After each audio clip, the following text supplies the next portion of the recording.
March 20, araw ng Friday ngayon. Ito na, ewan ko kung visible ba yung fry. Yan, yung mga itim-itim na maliliit na yan, zoom natin. Yan.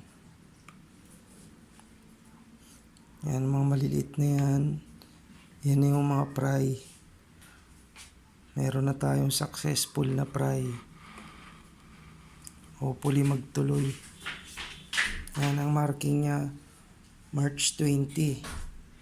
Itong isa, ayaw pa rin, medyo aggressive pa. Pinalitan natin ng pair kasi eto yung una niyang pair, binugbog niya ng binugbog. Yan, nasira yung mga ano niya, fin niya. Ayan o.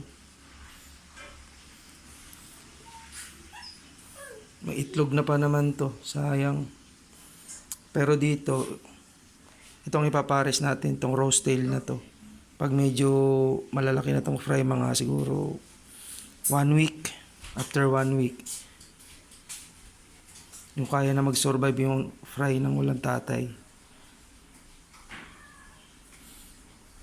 Ayan.